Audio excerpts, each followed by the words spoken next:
ಎಷ್ಟೋ ದಿನ ಆದಮೇಲೆ ಬಿಸಿಲು ಬಂದಂಗೆ ಆಗ್ಬಿಟ್ಟಿದೆ. ಬರೀ ಮಳೆಗಾಲದಲ್ಲಿ ಬರೀ ಮಳೆ ನೋಡಿ ಸಾಕಾಗೋಗ್ಬಿಟ್ಟಿತ್ತು ನನಗೆ. ಬಿಸಿಲೇ ಕಾಣೆ ಆದಂಗೆ ಆಗಿತ್ತು. ಈಗ ಬಿಸಿಲು ನೋಡಿ ತುಂಬಾ ಖುಷಿ ಆಯಿತು. ನಾನು ನನ್ನ ಮಗನ್ನ ಕೂಡ ಮಲಗಿಸ್ಕೊಂಡು ಮಧ್ಯಾಹ್ನಕ್ಕೆ ಅಂತಂದು ಸಾಂಬಾರನ್ನ ಪ್ರಿಪೇರ್ ಮಾಡ್ಕೊಳ್ತಾ ಇದ್ದೀನಿ. ಇಲ್ಲಿ ಪಾಲಕ್ ಸಾಂಬಾರನ್ನ ಪ್ರಿಪೇರ್ ಮಾಡ್ಕೊಳ್ತಾ ಇದ್ದೀನಿ. ಒಗ್ಗರಣೆ ಎಲ್ಲ ಹಾಕ್ಕೊಂಡು ಈರುಳ್ಳಿ ಹಾಗೆ ಹಸಿಮೆಣ್ಸಿನ್ಕಾಯಿ ಟೊಮೊಟೊನ ಹಾಕ್ಕೊಂಡು ಚೆನ್ನಾಗಿ ಫ್ರೈ ಮಾಡಿಕೊಂಡು ಸ್ವಲ್ಪ ಹಿಂಗು ಕೊತ್ತಂಬರಿ ಹಾಗೆ ಹೆಚ್ಚಿಟ್ಕೊಂಡಿರೋ ಅಂಥ ಒಂದು ಕಟ್ಟಷ್ಟು ಪಾಲಕ್ ಸೊಪ್ಪನ್ನ ತೊಳೆದಿಟ್ಕೊಂಡಿದ್ದೆ. ಅದನ್ನು ಕೂಡ ಹಾಕ್ಕೊಂಡು ಚೆನ್ನಾಗಿ ಫ್ರೈ ಮಾಡ್ಕೋಬೇಕು. ಸ್ವಲ್ಪ ಉಪ್ಪನ್ನ ಹಾಕೊಳ್ಳೋದ್ರಿಂದ ಸೊಪ್ಪಿಗೆಲ್ಲ ಉಪ್ಪು ಹಿಡಿಯುತ್ತೆ.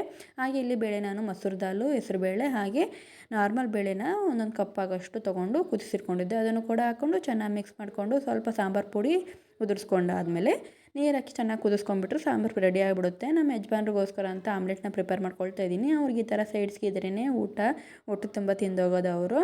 ಇನ್ನು ಬಟ್ಟೆ ಎಲ್ಲ ತಗೊಂಡ್ಬಿಟ್ಟೆ, ಮಳೆ ಎಲ್ಲಿ ಬಂದುಬಿಡುತ್ತೋ ಅಂತಂದು. ಮಳೆ ಬರೋದು ಹೋಗೋದು ಮಾಡ್ತಿತ್ತು. ಸೊ ಬಟ್ಟೆ ಎಲ್ಲ ತಗೊಂಡು ಬಂದು ಇನ್ನು ಮಧ್ಯಾಹ್ನದ ಊಟ ಕೂಡ ಮುಗಿಸ್ಕೊಂಡು. ಸಬ್ಸ್ಕ್ರೈಬ್ ಮಾಡಿ ಪ್ಲೀಸ್.